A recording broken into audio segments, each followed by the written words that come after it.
क्योंकि मुख्य परीक्षा में अगर पवनों के बारे में सवाल पूछा जा रहा है तो प्रचलित पवनों से ज़्यादा संभावना है कि त्रिकोशिक रेखांशिक परिसंचरण के बारे में पूछा जाएगा। क्योंकि प्रचलित पवनों के बारे में जब हम पढ़ते हैं तो प्रचलित पवनें केवल धरातलीय पवनें हैं, वो पवनें जो ध्रुवीय क्षेत्रों से विषुवत-रेखीय क्षेत्रों तक धरातल पर पहुंचती हैं। प्रचलित पवनों के अंतर्गत हम उच्च वायुमंडलीय पवनों के बारे में नहीं पढ़ते हैं, लेकिन ध्रुवीय क्षेत्र और विषुवत-रेखीय क्षेत्र के मध्य जो ऊष्मा का आदान प्रदान है वो केवल प्रचलित पवनों के माध्यम से संपन्न नहीं होता है। ध्रुवीय क्षेत्र और विषुवत-रेखीय क्षेत्रों के मध्य ऊष्मा का आदान प्रदान प्रचलित पवनों के माध्यम से केवल संपन्न नहीं होता है, उस आदान प्रदान में ऊपरी वायुमंडल में ध्रुवीय क्षेत्र और विषुवत-रेखीय क्षेत्रों के मध्य ऊपरी वायुमंडल में प्रवाहित होने वाली पवनों का भी योगदान होता है। तो जब हम त्रिकोशिक रेखांशिक परिसंचरण पढ़ेंगे तभी हमें पूरी तरह से ज्ञात हो पाएगा कि ध्रुवीय क्षेत्र जो कि ठंडे हैं और विषुवतीय क्षेत्र जो कि गर्म है, इनके मध्य किस पवन प्रवाह प्रणाली द्वारा ऊष्मा का प्रदान होता रहता है। तो त्रिकोशिक रेखांशिक परिसंचरण उस पवन प्रणाली की व्याख्या करेगा जिसके मध्य इन दोनों क्षेत्रों, एक गर्म और एक ठंडा, है ना, उस प्रणाली द्वारा इन दोनों क्षेत्रों के मध्य ऊष्मा के आदान प्रदान की पूरी जानकारी मिल पाएगी। तो प्रचलित पवनों के बाद अगला टॉपिक है त्रिकोशिक रेखांशिक परिसंचरण। प्रचलित पवनों का काम क्या है, जिन्हें हम सन्मार्गी पवन या ग्रही पवन भी कहते हैं। स्थायी पवन, प्रचलित पवन, ग्रही पवन, इन पवनों का मुख्य कार्य क्या होता है? आपने इसे पहले पढ़ा था कि इन पवनों का मुख्य काम होता है ध्रुवीय ठंडे क्षेत्रों और विषुवतीय गर्म क्षेत्रों के मध्य ऊष्मा का आदान प्रदान करना। ये ऊष्मा का आदान प्रदान संपन्न त्रिकोशिक रेखांशिक परिसंचरण के माध्यम से होता है। आप देख रहे हैं पवनों की 3 पेटियां हैं, व्यापारिक पवन की पेटी, पछुआ पवन की पेटी और ध्रुवीय पवन की पेटी। इन तीनों पवनों की पेटियों में आप देखिए धरातली पवन है, ऊपर उठने वाली वायुधारा है, ऊपरी वायुमंडल की पवन है और नीचे उतरने वाली वायुधारा है। प्रत्येक प्रचलित पवन में आप देखिए धरातली पवन है, ऊपर उठने वाली वायुधारा, ऊपरी वायुमंडल में प्रवाहित होने वाली धारा और नीचे उतरने वाली धारा। इन चारों पवनों को मिलाकर वायुमंडलीय परिसंचरण के एक कोश का निर्माण होता है।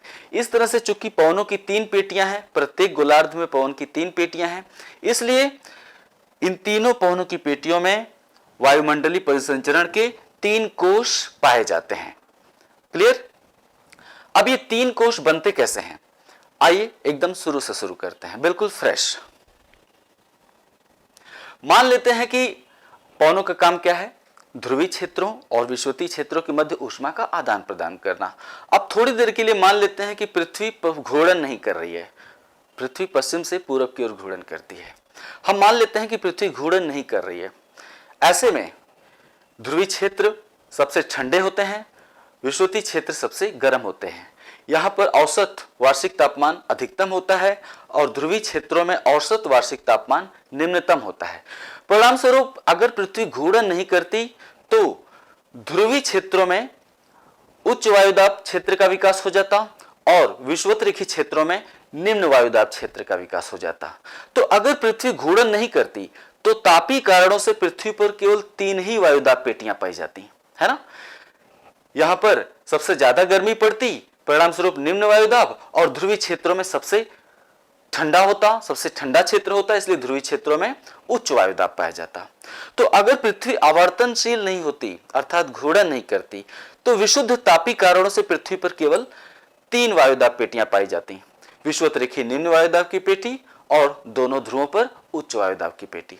ऐसे में क्या होता? ऐसे में हवाएं सीधे ध्रुवीय उच्च वायुदाब क्षेत्रों से विषुवत-रेखीय क्षेत्रों की ओर प्रवाहित होती। ऐसे में हवाएं सीधे ध्रुवीय क्षेत्रों से विषुवत-रेखीय निम्न वायुदाब क्षेत्रों की ओर प्रवाहित होती और पुनः ये हवाएं जब ध्रुवीय उच्च वायुदाब क्षेत्र से विषुवत-रेखीय निम्न वायुदाब क्षेत्र की ओर प्रवाहित होती तो विषुवत-रेखीय क्षेत्र चूंकि गर्म होता है तो ये हवाएं विषुवत रेखा पर गर्म होकर ऊपर उठती और ऊपरी वायुमंडल में और ऊपरी वायुमंडलीय धारा के रूप में ये हवाएं फिर से ध्रुवों के ऊपर पहुंचती, है ना। यहाँ पर गर्म होकर ऊपर उठती, यहाँ पर ऊपर उच्च वायुदाब हो जाता, नीचे निम्न वायुदाब, ऊपर उठती तो यहाँ पे उच्च वायुदाब हो जाता, और जबकि ध्रुवों पर उच्च वायुदाब है तो ऊपर क्या होता है? लो प्रेशर होता है, उल्टा होता है। धरातल पर विषुवत रेखा पर धरातल पर निम्न वायुदाब, ऊपर उच्च वायुदाब। ध्रुवों पर धरातल पर उच्च वायुदाब, जबकि ऊपर निम्न वायुदाब। तो अगर मान लेते हैं कि तापीय कारणों से, विशुद्ध तापीय कारणों से पृथ्वी पर केवल 3 ही वायुदाब पेटियां पाई जाती, तो हवाएं ध्रुवीय उच्च वायुदाब क्षेत्रों से सीधे विषुवत रेखीय निम्न वायुदाब क्षेत्रों की ओर पहुंचती और ऊपरी वायुमंडल में पहुंचकर वायु दाब प्रवणता के चलते, क्योंकि यहाँ पे हाई प्रेशर है और यहाँ पे लो प्रेशर है, देखिए, तो ऊपरी वायुमंडल में ये हवाएं वायुदाब प्रवणता के चलते ध्रुवों की ओर मुड़ जाती और ऊपरी वायुमंडलीय धारा के रूप में ये हवाएं ध्रुवों के ऊपर पहुंचती, पुनः ध्रुवों पर पहुंचकर ये हवाएं ठंडी होती, ठंडी होकर नीचे बैठती और फिर से ध्रुवीय उच्च वायुदाब क्षेत्रों से विषुवत रेखीय निम्न वायुदाब क्षेत्रों की ओर प्रवाहित होती। तो अगर विशुद्ध रूप से तापीय कारणों से पृथ्वी पर केवल 3 ही वायुदाब पेटियां पाई जाती, विषुवत रेखीय और दोनों ध्रुवीय, केवल 3 ही वायुदाब पेटियां पाई जाती, तो ध्रुवीय ठंडे क्षेत्रों और विषुवत रेखीय गर्म क्षेत्रों के मध्य ऊष्मा का आदान प्रदान प्रत्येक गोलार्ध में एक ही वायुमंडलीय कोश के माध्यम से संपन्न होता। इसको ध्यान से सुनिएगा। अगर विशुद्ध तापीय कारणों से पृथ्वी पर केवल 3 ही वायुदाब पेटियां पाई जाती, तो गर्म विषुवत रेखीय क्षेत्रों और ठंडे ध्रुवीय क्षेत्रों के मध्य ऊष्मा का आदान प्रदान प्रत्येक गोलार्ध में एक ही वायुमंडलीय कोश के माध्यम से संपन्न होता। क्या संपन्न होता? ऊष्मा का आदान प्रदान। लेकिन पृथ्वी स्थिर नहीं है, घूर्णनशील है। पृथ्वी घूमती है तो उससे क्या उत्पन्न होता है? हवाओं पर कोरियालिस बल उत्पन्न होता है। आपने जब वायुदाब पेटियां पढ़ा था तो आपने देखा था कि पृथ्वी पर विशुद्ध तापीय कारणों से केवल 3 ही वायुदाब पेटियां नहीं पाई जाती, बल्कि 4 अन्य वायुदाब पेटियां पाई जाती हैं। ये 4 अन्य वायुदाब पेटियों की उत्पत्ति किस लिए होती है? तापीय कारणों से नहीं होती है। प्रत्येक गोलार्ध में 2 और वायुदाब पेटियां पाई जाती, 1, 2। दक्षिणी गोलार्ध में 2 वायुदाब पेटियां पाई जाती हैं, 2, 2, 4, है ना। तो तापीय और गत्यात्मक कारणों से यानी कोरियालिस बल के चलते भी 4 अन्य वायुदाब पेटियां पाई जाती हैं प्रत्येक गोलार्ध में। ये कौन है? उपोष्ण उच्च वायुदाब पेटी, उपध्रुवीय निम्न वायुदाब पेटी। सब आप पढ़ें अच्छे से। उपोष्ण उच्च वायुदाब पेटी, उपध्रुवीय निम्न वायुदाब पेटी। इसी तरह से दक्षिणी गोलार्ध में उपोष्ण उच्च वायुदाब पेटी, उपध्रुवीय निम्न वायुदाब पेटी। तो कुल मिलाजुलाकर तापीय कारणों से 3 वायुदाब पेटियां और चूंकि पृथ्वी घूर्णनशील है इसलिए गत्यात्मक कारणों से 4 वायुदाब पेटियां। उत्तरी गोलार्ध में उपोष्ण उच्च, उपध्रुवीय निम्न। दक्षिणी गोलार्ध में उपोष्ण उच्च, उपध्रुवीय निम्न। तो तापीय और गत्यात्मक कारणों से चूंकि पृथ्वी तल पर 7 वायुदाब पेटियां पाई जाती हैं, इसलिए विशुद्ध तापीय कारणों से एक कोशीय वायुमंडलीय परिसंचरण व्यवस्था का लोप हो जाता है, मतलब समाप्त हो जाती है। चूंकि पृथ्वी तल पर तापीय और गत्यात्मक कारणों से 7 वायुदाब पेटियां पाई जाती हैं, इसलिए विशुद्ध तापीय कारणों से उत्पन्न एक कोशीय वायुमंडलीय परिसंचरण व्यवस्था का लोप हो जाता है और प्रत्येक गोलार्ध में वायुमंडलीय परिसंचरण 3 कोशों के रूप में संपन्न होता है। अर्थात दोनों गोलार्धों में वायुमंडलीय परिसंचरण 6 कोशों के रूप में संपन्न होता है। चित्र को जितने अच्छे से बनाया गया है, मैं उम्मीद करता हूं कि अभी तक जो व्याख्या की मैंने थोड़ी सी जटिल है, एकदम से अगर आप नए हैं तो समस्या आएगी, लेकिन अगर आप एक बार में नहीं समझ में आया, वीडियो को फिर से रिपीट करके देखेंगे तो जितना अच्छे से चित्र बनाकर मैंने समझाया है, यहां नहीं समझ में आया तो नो डाउट दुनिया के किसी क्लास में समझ में नहीं आएगा, है ना। क्योंकि जितना बड़ा अध्यापक उनके पास समय की उतनी ही कमी। तो चूंकि पृथ्वी तल पर 7 वायुदाब पेटियों की कल्पना की गई है तापीय और गत्यात्मक कारणों से, इसलिए प्रत्येक गोलार्ध में प्रचलित पवनों की 3 पेटियां पाई जाती हैं। कौन कौन सी हैं? व्यापारिक यानी सन्मार्गी पवन की पेटी, पछुआ पवन की पेटी और ध्रुवीय पवनों की पेटी। इस प्रकार दोनों गोलार्धों में प्रचलित पवनों की कुल 6 पेटियां पाई जाती हैं। इनमें से प्रत्येक पेटी में हम एक पेटी की बात कर लेते हैं। यह है ना, सन्मार्गी पवन की पेटी, पछुआ पवन की पेटी, ध्रुवीय पवन की पेटी। इनमें से कोई भी एक पेटी ले लेते हैं। इनमें से प्रत्येक पेटी में धरातली पवन जो नीचे चल रही है, ऊपरी वायुमंडलीय पवन, ऊपरी वायुमंडल में प्रवाहित होने वाली पवन, यानी एक तो हो गई धरातली पवन, दूसरी हो गई, इनमें से प्रत्येक पवनों की पेटी में धरातली पवन, ऊपरी वायुमंडल में प्रवाहित होने वाली पवन, ऊपर उठने वाली पवन, नीचे उतरने वाली पवन। तो इनमें से प्रत्येक पवन की पेटी में धरातली पवन, उच्च वायुमंडलीय पवन, आरोहण करने वाली पवन अर्थात ऊपर उठने वाली पवन, और अवरोहण करने वाली पवन अर्थात नीचे उतरने वाली पवन गतियों के माध्यम से वायुमंडलीय परिसंचरण के एक पूर्ण कोश की स्थापना होती है। चूंकि प्रत्येक गोलार्ध में पवनों की 3 पेटियां पाई जाती हैं, इसलिए इन तीनों पेटियों के ऊपर वायुमंडलीय परिसंचरण 3 अलग अलग कोशों के माध्यम से संपन्न होता है। अर्थात व्यवहारिक रूप में ध्रुवीय ठंडे क्षेत्रों और विषुवत-रेखीय गर्म क्षेत्रों के मध्य ऊष्मा का आदान प्रदान एक कोश में संपन्न न होकर 3 अलग अलग कोशों के माध्यम से ये ऊष्मा का आदान प्रदान संपन्न होता है। क्लियर? तो ये तो हो गया त्रिकोशीय रेखांशिक परिसंचरण। अब आपने इसको मोटे मोटे रूप में अभी समझा। अभी हमें तीनों कोशों की व्याख्या करनी है।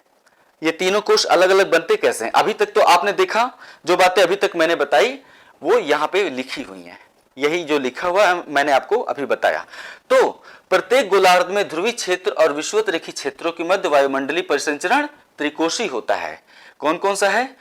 सन्मार्गी पवनों की पेटी में हेडली कोश, पछुआ पवन की पेटी में फेरल कोश, ध्रुवीय पवनों की पेटी में पोलर कोश अर्थात ध्रुवीय कोश। यही तीनों कोश आपको यहां पर चित्र के माध्यम से बताए गए हैं। ये पृथ्वी के 1/4 भाग लिया गया है और यहाँ पे क्षैतिज रूप में दिखाया गया है, हेडली, फेरल एंड पोलर। ये 0 लिखा है मतलब विषुवत रेखा का क्षेत्र है, 90 लिखा है मतलब ध्रुवीय क्षेत्र है। विषुवत रेखा से लेकर ध्रुवीय क्षेत्रों तक प्रत्येक गोलार्ध में 3 अलग अलग कोशों की कल्पना की गई है। 2 रूपों में इन्हें यहाँ पे दर्शाया गया है, एक रूप ये है और एक रूप क्षैतिज रूप में दिखाया गया है। अब चूंकि आपने इसके पहले देखा कि सन्मार्गी पवन की पेटी में हेडली कोश, पछुआ पवन की पेटी में फेरल और ध्रुवीय पवनों की पेटी में पोलर कोश। अब इन तीनों अलग अलग कोशों की व्याख्या करनी कि उत्पन्न कैसे होता है, इनका स्रोत कहां है, इनको बल कहां से मिलता है, इन पवनों की उत्पत्ति का जड़ कहां पे है। क्योंकि कोई भी कार्य प्रारंभ होता है तो उसका एक प्रारंभ बिंदु होता है। सबसे पहले हम देखेंगे हेडली कोश। ठीक है, आइए हेडली कोश की व्याख्या करते हैं। हेडली कोश, हेडिंग आप डाल देंगे हेडली कोश। हेडली कोश कहां से कहां तक है? हेडली कोश की उत्पत्ति विषुवत-रेखीय, आप चित्र को ध्यान से देखेंगे और मेरे स्केच पेन को देखेंगे कि कहां पर रखा हूं तो आप अच्छे से मेरी बात को समझ पाएंगे।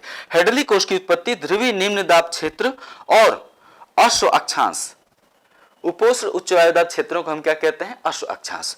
तो हेडली कोश की उत्पत्ति विषुवत-रेखीय निम्न दाब क्षेत्र और उपोष्ण उच्च दाब क्षेत्र अर्थात अश्व अक्षांश के मध्य सन्मार्गी पवन की पेटी में होती है।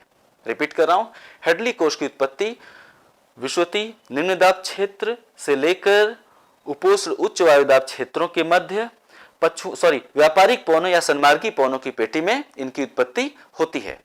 विषुवत-रेखीय क्षेत्र उच्चतम औसत वार्षिक तापमान का क्षेत्र है, गर्म क्षेत्र होता है, सूर्यातप अधिक प्राप्त होता है, जिसके चलते हवाएं यहाँ पर गर्म होकर साल भर ऊपर उठती हैं। परिणाम स्वरूप साल भर यहाँ हवा में संवहन धाराओं की उत्पत्ति होती है। ये 0 है विषुवत रेखा, आप यहाँ भी समझ सकते हैं। हवाएं गर्म होकर ऊपर उठती हैं, साल भर यहाँ पर हवाओं में संवहन धाराओं की उत्पत्ति होती है जो कि ऊपर उठती हैं। जब ये विषुवत रेखा पर ऊपर उठने वाली वायुधारा ऊपरी वायुमंडल या ऊपरी क्षोभ मंडल में पहुंचती है तो वहां पर वायुदाब को बढ़ा देती हैं। परिणाम स्वरूप विषुवत रेखा के ऊपर ऊपरी वायुमंडल में उच्च वायुदाब की स्थिति पाई जाती है। पुनः विषुवत रेखा के ऊपर पहुंचकर ये पवनें क्षैतिज पवन प्रवाह का रूप ले लेती हैं। एक शाखा उत्तरी ध्रुव की तरफ जाती है और दूसरी शाखा दक्षिणी ध्रुव की तरफ जाएगी। ये उत्तर की ओर चली गई और दूसरी शाखा दक्षिणी ध्रुव की तरफ चली जाती है। तो इस तरह से ऊपरी वायुमंडल में ये पवनें क्षैतिज पवन प्रवाह का रूप ले लेती हैं। जब ये पवनें उत्तरी गोलार्ध के संदर्भ में हम समझ रहे हैं, ये पूरा उत्तरी गोलार्ध बनाया गया है ना, तो जब ये पवनें उत्तरी गोलार्ध की तरफ बढ़ती हैं तो इनकी दिशा फेरल के नियम के अनुसार ये अपनी दाईं ओर घूम जाती हैं। फेरल ने क्या कहा कि उत्तरी गोलार्ध में हवाएं अपनी दाईं तरफ घूम जाती हैं। क्लियर? तो फेरल के नियम के अनुसार ऊपरी वायुमंडल में ये हवाएं अपनी दाईं तरफ घूम जाती हैं, जिसके परिणाम स्वरूप इन पवनों की दिशा पूरी तरह से व्यापारिक पवनों की विपरीत होती है। व्यापारिक पवनें किधर चलती हैं? दक्षिण पश्चिम की तरफ। ये पवनें अब ऊपरी वायुमंडल में चलने वाली जो पवन है स्वाभाविक रूप से उत्तर पश्चिम की, उत्तर पूर्व की तरफ चलेंगी। धरातल पर जो व्यापारिक पवन है देखिए दक्षिण पश्चिम की तरफ प्रवाहित होती हैं, इसलिए इन्हें हम उत्तर पूर्वी व्यापारिक पवन कहते हैं, क्योंकि उत्तर पूर्व दिशा से आती हैं। ये धरातली पवन है, लेकिन ऊपरी वायुमंडल में जब ये पवनें अपनी दाईं ओर घूम जाती हैं तो इन पवनों की दिशा सन्मार्गी पवनों के ठीक विपरीत हो जाती है। इसलिए ऊपरी वायुमंडल में ध्रुवों की ओर प्रवाहित होने वाली इन पवनों को हम प्रति सन्मार्गी पवनें कहते हैं। ये ठीक सन्मार्गी पवनों के विपरीत प्रवाहित होती हैं। जब ये प्रति सन्मार्गी पवनें 30 से 35 अंश अक्षांशों के मध्य पहुंचती हैं तो कोरियोलिस बल का मान और अधिक बढ़ जाता है, क्योंकि कोरियोलिस बल का मान विषुवत रेखा पर सबसे कम, ध्रुवों पर सबसे ज्यादा होता है। तो जैसे ही ये प्रति सन्मार्गी पवनें 30 से 35 अंश अक्षांशों के मध्य पहुंचती हैं तो कोरियोलिस बल का मान में वृद्धि होने के चलते ये हवाएं, हमने कहा ना, अपनी दाईं ओर घूम जाती हैं। तो जैसे ही ये 30 से 35 अक्षांशों के मध्य पहुंचती हैं, ये हवाएं पूरी तरह से पश्चिम से पूर्व की ओर रुख कर लेती हैं, क्योंकि कोरियोलिस बल का मान बढ़ जाता है। तो पश्चिम से पूर्व की ओर रुख कर लेने के चलते ये हवाएं 30 से 35 अंश अक्षांशों के मध्य ऊपरी वायुमंडल में एकत्रित होने लगती हैं। साथ ही उच्च अक्षांश में पहुंचने पर यह हवाएं ठंडी हो जाती हैं, क्योंकि विषुवत रेखा पर गर्म होती हैं। 30 से 35 अंश अक्षांश पर पहुंचकर जब ये हवाएं ठंडी होती हैं तो इनका अवतलन होने लगता है, ये भारी होकर नीचे बैठने लगती हैं और नीचे धरातल पर उतरकर 30 से 35 अंश अक्षांश के मध्य ये पवनें उपोष्ण उच्च वायुदाब क्षेत्रों का निर्माण करती हैं। उपोष्ण उच्च वायुदाब क्षेत्रों का नीचे उतरकर ये निर्माण करती हैं। चूंकि उपोष्ण उच्च वायुदाब क्षेत्रों के दोनों तरफ निम्न वायुदाब की पेटियां पाई जाती हैं, उत्तर में उपध्रुवी निम्न वायुदाब की पेटी और दक्षिण में विषुवत रेखीय निम्न दाब की पेटी। तो परिणाम स्वरूप वायुदाब प्रवणता के चलते धरातली पवन के रूप में कुछ पवनें उपध्रुवी निम्न वायुदाब पेटी की तरफ चलती हैं और कुछ पवनें विषुवत रेखीय निम्न दाब क्षेत्रों की ओर प्रवाहित होती हैं। अश्व अक्षांशों से कुछ हवाएं उपध्रुवी निम्न दाब क्षेत्रों की ओर प्रवाहित होती हैं, जिन्हें पछुआ पवनें कहते हैं, और कुछ हवाएं विषुवत रेखीय निम्न दाब क्षेत्रों की ओर प्रवाहित होते हैं।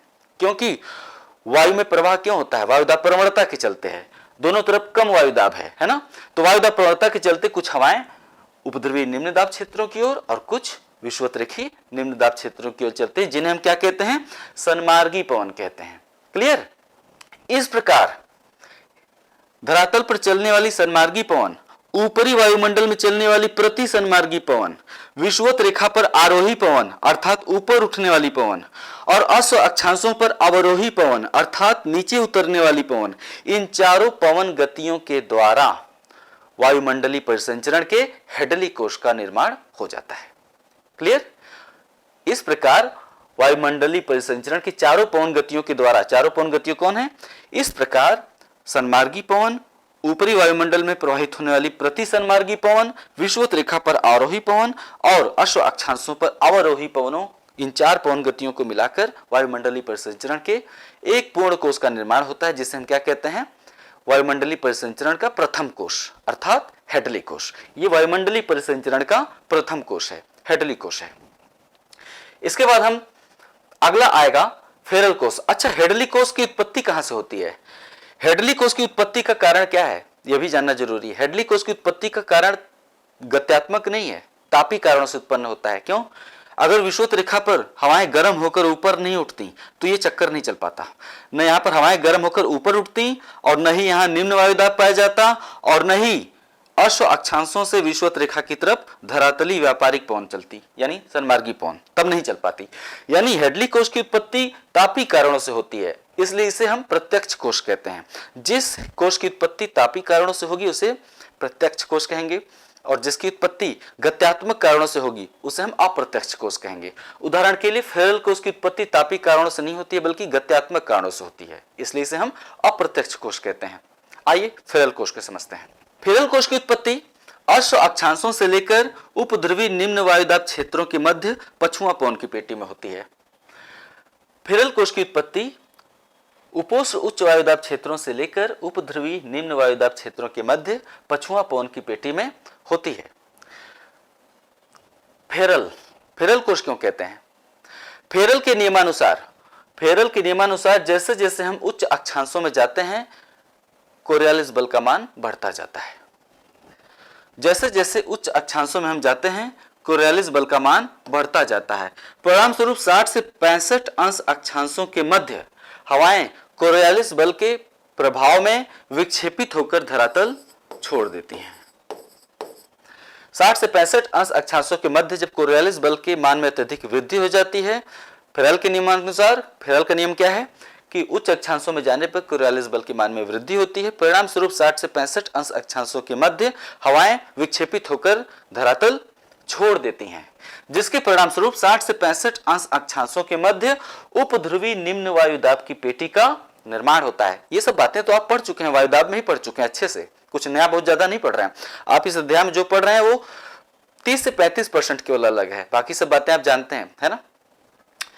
तो परिणाम स्वरूप उपध्रुवी निम्न दाब पेटी का जो कि हवाएं धरातल छोड़ देती हैं कोरियोलिस बल के प्रभाव में विक्षेपित होकर, इसलिए उपध्रुवी निम्न वायुदाब की पेटी का निर्माण होता है। और यही उपध्रुवी निम्न वायुदाब की पेटी फेरल कोश का निर्माण करती है। तो फेरल कोश का निर्माण कैसे होता है? गत्यात्मक कारणों से हो रहा है। पृथ्वी घूम रही है, कोरियोलिस बल का मान बढ़ता जा रहा है, परिणाम स्वरूप हवाएं विक्षेपित होकर धरातल छोड़ दी, ऊपर उठ गई। यहां पर हवाएं क्यों ऊपर उठी थी? विषुवत रेखा पर तापी कारणों से ऊपर उठी थी, लेकिन इसलिए इसे प्रत्यक्ष कोश कहते हैं। यहां पर हवाएं ऊपर उठी, तापी कारणों से नहीं उठी, पृथ्वी के घूर्णन बल के चलते ऊपर उठ गई, इसलिए गत्यात्मक कारणों से हवाएं ऊपर उठी, इसलिए फेरल कोश को हम अप्रत्यक्ष कोश कहते हैं। और तो हमने बताया कि यही उपध्रुवी निम्न दाब की पेटी फेरल कोश का निर्माण करती है। वायुदाब प्रवणता के चलते हवाएं तेजी से अश्व अक्षांशों से किधर प्रवाहित होंगी? वायुदाब प्रवणता के चलते हवाएं तेजी से अश्व अक्षांशों से उपध्रुवी निम्न दाब क्षेत्र को भरने के लिए प्रवाहित होती हैं, है ना। इसे यहाँ रिक्तता उत्पन्न हो जाती है, खालीपन उत्पन्न हो जाता है, क्योंकि हवाएं ऊपर उठ गई हैं, तो धरातल पर शून्य हो गया हवाओं का।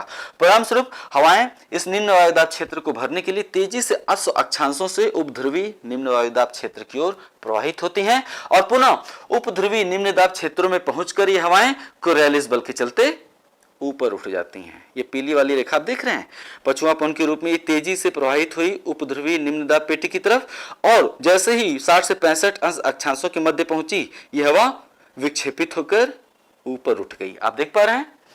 और जब ये हवाएं ऊपरी वायुमंडल में पहुंचती हैं तो हालांकि धरातल पर लो प्रेशर है, लेकिन जब ये वायुधारा ऊपरी वायुमंडल पहुंचती है तो ऊपरी वायुमंडल में वायुदाब को बढ़ा देती है, इसलिए मैंने यहाँ पर हाई लिखा है। धरातल पर लो और ऊपर हाई, धरातल पर जहां लो होगा वहां ऊपर हाई होगा, है ना। तो जब ये पछुआ पौने 60 से 65 अक्षांशों के मध्य पहुंचती हैं तो पुनः कोरियोलिस बल के प्रभाव के चलते ऊपरी वायुमंडल में पहुंचती हैं, धरातल छोड़ देती हैं और ऊपरी वायुमंडल में पहुंचकर वायुदाब को बढ़ा देती हैं। ऊपरी वायुमंडल में ये हवाएं वायुदाब प्रवणता के चलते दो दिशाओं में क्षैतिज पवन के रूप में प्रवाहित होती हैं। इसकी एक शाखा चली जाती है उत्तरी ध्रुव की तरफ और दूसरी शाखा चली जाती है विषुवत रेखा की तरफ। क्लियर? तो उपोष्ण उच्च वायुदाब क्षेत्रों से ऊपरी वायुमंडल में जब हवाओं का क्षैतिज प्रवाह होता है तो ऊपरी वायुमंडल की ये पवनें जैसे ही 30 से 35 अंश अक्षांशों पर पहुंचती हैं। क्लियर? फिर से रिपीट कर रहा हूं, थोड़ा क्रमबद्ध हो जाए, थोड़ा लयबद्ध हो जाए। पछुआ पवनें जब 60 से 65 अंश अक्षांशों के मध्य इसको भरने के लिए पहुंचती हैं तो कोरियोलिस बल के प्रभाव के चलते विक्षेपित होकर ऊपर उठ जाती हैं, जिससे ऊपरी वायुमंडल में वायुदाब अधिक हो जाता है जबकि इसके दोनों तरफ वायुदाब कम पाया जाता है। परिणाम स्वरूप यहाँ से हवाएं ध्रुवों की ओर भी प्रवाहित होती हैं और विषुवत रेखा की ओर प्रवाहित होती हैं, क्षैतिज पवन प्रवाह होने लगता है। जब ये हवाएं विषुवत रेखा की ओर प्रवाहित होती हैं तो इनकी दिशा पछुआ पवनों की ठीक विपरीत होती है, इसलिए इन्हें हम प्रति पछुआ पवनें कहते हैं। ये पछुआ पवनें हैं और इनकी दिशा पछुआ पवनों की ठीक विपरीत होती है, इसलिए इन्हें प्रति पछुआ पवनें कहते हैं। जब प्रति पछुआ पवनें 30 से 35 अंश अक्षांशों के मध्य पहुंचती हैं तो विषुवत रेखी क्षेत्रों से आने वाली ऊपरी वायुमंडलीय धारा से टकराकर नीचे उतर जाती हैं। विषुवत रेखी क्षेत्र से जो ऊपरी वायुमंडलीय धारा आ रही है ना, उससे टकराकर ये हवाएं फिर से नीचे उतरने लगती हैं और नीचे उतरकर 30 से 35 अंश अक्षांशों पर उच्च वायुदाब की स्थिति को कायम रखती हैं। जब ये नीचे उतरेंगी यहां पर तो फिर से उच्च वायुदाब की स्थिति को कायम रखती हैं। पुनः अश्व अक्षांशों से हवाएं पछुआ पवनों के रूप में किधर प्रवाहित होती हैं? उपध्रुवी निम्नदाब पेटी की तरफ। तो इस तरह से एक सर्कल बन रहा है। इस प्रकार पछुआ पवन ऊपरी वायुमंडल में प्रति पछुआ पवन, अश्व अक्षांशों में अवरोही पवन अर्थात नीचे उतरने वाली पवन, और उपध्रुवी निम्न दाब के क्षेत्रों में आरोही पवन अर्थात ऊपर उठने वाली पवन। इन चार पवन गतियों को मिलाकर वायुमंडलीय परिसंचरण के दूसरे कोष का निर्माण होता है, जिसे हम फेरल कोष कहते हैं। क्योंकि फेरल कोष की उत्पत्ति तापी कारणों से नहीं होती है, इसकी उत्पत्ति गत्यात्मक कारणों से होती है, इसलिए इसे हम अप्रत्यक्ष कोष कहते हैं। अब हम देखते हैं ध्रुवी कोष। ध्रुवी कोष, ध्रुवी कोष को समझने से पहले फेरल के नियमानुसार जैसे जैसे हम उस अक्षांशों में जाते हैं, जैसे जैसे हम उच्च अक्षांशों में जाते हैं, कोरालिस बल के मान में वृद्धि होती जाती है। परिणाम स्वरूप फेरल ने कहा कि विषुवत रेखा पर कोरालिस बल शून्य होता है और कोरालिस बल का सबसे ज्यादा मान कहां होता है? ध्रुवों पर होता है। तो ध्रुवों पर अगर कोरालिस बल का मान सबसे ज्यादा होता है तो ध्रुवों पर हवाओं को विक्षेपित होकर धरातल छोड़ देना चाहिए, पृथ्वी के घूर्णन के प्रभाव में धरातल छोड़ देना चाहिए। लेकिन ध्रुवी क्षेत्रों में हवाएं धरातल छोड़ नहीं पाती। ध्रुवी क्षेत्र इतने ठंडे होते हैं कि हवाएं ठंडी होकर नीचे बैठने लगती हैं। ध्रुवी क्षेत्र इतने अधिक ठंडे होते हैं कि कोरालिस बल का मान अधिकतम होने के बावजूद हवाएं धरातल छोड़ नहीं पाती, बल्कि ठंडी होकर इतने भारी हो जाती हैं कि नीचे उतरने लगती हैं। इसके परिणाम स्वरूप ध्रुवी क्षेत्रों में उच्च वायुदाब पाया जाता है। क्लियर? दोनों गोलार्धों में ध्रुवी क्षेत्रों में उच्च वायुदाब पाया जाता है। परिणाम स्वरूप दोनों गोलार्धों में ध्रुवी उच्च वायुदाब क्षेत्रों से हवाएं किधर चलती हैं? परिणाम स्वरूप दोनों गोलार्धों में ध्रुवी उच्च वायुदाब क्षेत्रों से हवाएं उपध्रुवी निम्न वायुदाब क्षेत्र की ओर प्रवाहित होती हैं। क्लियर? जब ये हवाएं 60 से 65 अंश अक्षांशों के मध्य पहुंचती हैं तो तापमान थोड़ा बढ़ने लगता है ना? तो तापमान थोड़ा, यहां पे तो तापमान नगण्य है, तापमान 0 है, इसलिए हवाएं ठंडी होकर नीचे बैठ गई और उच्च वायुदाब का निर्माण किया। लेकिन 60 से 65 अक्षांशों के मध्य तापमान थोड़ा अधिक हो जाता है। तो जब ये हवाएं 60 से 65 अक्षांशों पर पहुंचती हैं तो तापीय प्रभाव बढ़ने लगता है। परिणाम स्वरूप कोरालिस बल काम करने लगता है, और जैसे ही कोरालिस बल काम करने लगता है हवा में उछाल की प्रवृत्ति आती है और 60 से 65 अंश अक्षांशों के मध्य पहुंचकर ये हवाएं कोरालिस बल के प्रभाव में विक्षेपित होकर धरातल छोड़ देती हैं, जिसके परिणाम स्वरूप 60 से 65 अक्षांशों के मध्य निम्न वायुदाब पेटी का निर्माण होता है। 60 से 65 अक्षांशों पर जब ये हवाएं धरातल छोड़कर ऊपर उठ जाती हैं तो ऊपरी वायुमंडल में वायुदाब को बढ़ा देती हैं, हाई प्रेशर हो जाता है। ये देखिए आई और ऊपरी वायुमंडल में गई, उच्च वायुदाब को बढ़ा दें, जिससे ऊपरी वायुमंडल में उच्च वायुदाब का निर्माण होता है। यहां से हवाएं पुनः ध्रुवी क्षेत्रों की ओर प्रवाहित होती हैं। क्यों? क्योंकि ध्रुवी क्षेत्रों के ऊपर लो प्रेशर पाया जाता है। यहां से हवाएं पुनः ध्रुवी क्षेत्रों की ओर प्रवाहित होती हैं क्योंकि ध्रुवी क्षेत्रों के ऊपर लो प्रेशर पाया जाता है, निम्न वायुदाब का क्षेत्र पाया जाता है। ध्रुवी क्षेत्रों के ऊपर पहुंचने पर ये हवाएं पुनः ठंडी होने लगती हैं और ठंडी होकर ध्रुवी क्षेत्रों पर नीचे उतरती हैं और उच्च वायुभार की स्थिति को कायम रखती हैं। इस प्रकार आपने वायुमंडलीय परिसंचरण के तीनों कोषों की अच्छे से व्याख्या की। वायुमंडलीय परिसंचरण का महत्व क्या है? वायुमंडलीय परिसंचरण के माध्यम से ही त्रिकोशिक रेखांशिक परिसंचरण का महत्व क्या है? त्रिकोशिक रेखांशिक परिसंचरण के माध्यम से ही ध्रुवीय ठंडे क्षेत्रों और विषुवतीय गर्म क्षेत्रों के मध्य ऊष्मा का आदान प्रदान संभव हो पाता है, जिससे ध्रुवीय क्षेत्र न अधिक गर्म हो जिससे विषुवत रेखीय क्षेत्र न तो बहुत अधिक गर्म हो पाते हैं क्योंकि यहाँ की ऊष्मा ध्रुवीय क्षेत्रों में चली जाती है, और न तो ध्रुवीय क्षेत्र बहुत अधिक ठंडे हो पाते हैं क्योंकि यहाँ पे कम तापमान की स्थिति विषुवत रेखीय क्षेत्रों में पहुंच जाती है।